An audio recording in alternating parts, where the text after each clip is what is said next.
جی S ہند قومی محاذ کے chairman Bashir Khan Qureshi کون تھے، کہاں ان کا موت ہوا تھا اور اس کو زہر کس نے دیا تھا، آخری سفر اس نے کس کے ساتھ کیا تھا، کون کون اس کے ساتھ آخری سفر میں شامل تھے، اور جب انہوں نے آخری کھانا کھایا تھا تو اس کے بعد وہ کتنا عرصہ زندہ رہے تھے اور کیسے وفات پا گئے۔ آئیے دوستو بشیر خان قریشی کی زندگی کے بارے میں مکمل طور پر تفصیلات سے جانتے ہیں۔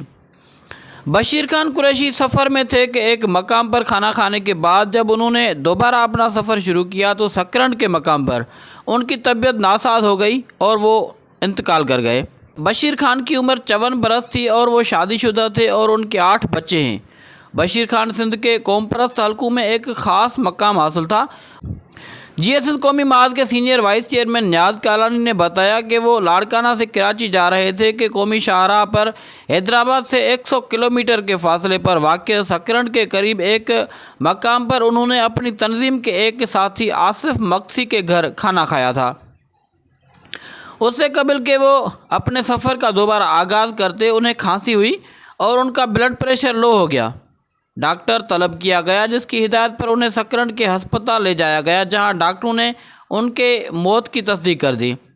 جی ایس ہند قومی محاذ کے جنرل سیکریٹری آصف بالادی نے البتہ کہا کہ بشیر خان کے کھانے میں زہر ملایا گیا جس کی وجہ سے ان کا انتقال ہوا۔ انہوں نے کہا کہ ان کی موت کی تحقیقات کرائی جائے گی۔ ان کے ساتھیوں نے ان کی لاش کے پوسٹ مارٹم کی اجازت نہیں دی، لیکن نیاز کالانی کا کہنا ہے کہ پوسٹ مارٹم کی کارروائی لاڑکانہ پہنچ کر کرائی جائے گی۔ نیاز کالانی سمیت جی ایس ہند قومی محاذ کے اکثر کارکن ان کی موت کو غیر طبی قرار دے رہے ہیں۔ نیاز کالانی کا کہنا ہے کہ بشیر خان مکمل صحت مند تھے اور انہیں کبھی کسی طرح کی شکایت نہیں ہوئی۔ بشیر خان کا تعلق ضلع لاڑکانہ کے علاقے رتو دیرو سے تھا۔ ان کے ساتھی ان کی لاش کو ان کے آبائی شہر لے گئے ہیں جہاں ان کی تدفین عمل میں لائی گئی ہے۔ البتہ ان کے ساتھیوں کا ایک گروپ انہیں ضلع دادو میں جی ایم سید کے گاؤں سن میں دفن کرنے کا حامی تھا، لیکن ان کے اہل خانہ کی خواہش تھی کہ ان کو آبائی علاقے میں دفن کیا جائے۔ بشیر خان سندھ کی پاکستان سے علیحدگی پر یقین رکھتے تھے اور وہ اسی سلسلے میں پرامن جدوجہد میں مصروف تھے۔ وہ عدم تشدد پر یقین رکھتے تھے، اس لیے تشدد اور دہشت گردی سے فاصلے پر رہتے تھے۔ 2 ہفتے قبل ہی 23 مارچ 2010 کو ان کی تنظیم نے کراچی میں ایک بڑا جلوس نکالا تھا اور جلسہ کیا تھا۔ اسی جلسے میں جی ایس ہند قومی محاذ نے یہ اعلان کیا تھا کہ وہ قرارداد پاکستان سے دستبردار ہو رہے ہیں۔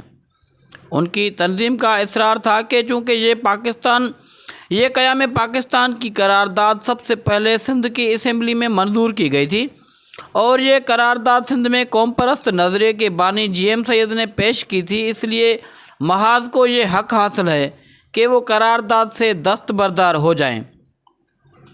بشیر خان اپنے آپ کو جی ایم سید کا حقیقی سیاسی پیروکار تصور کرتے تھے اور اس لیے ان کی نظریں عدم تشدد پر سختی سے کاربند رہتے تھے۔ کراچی کے جلسے کے دوران سیاسی حلقے ان کی بڑھتی ہوئی مقبولیت دیکھ رہے تھے۔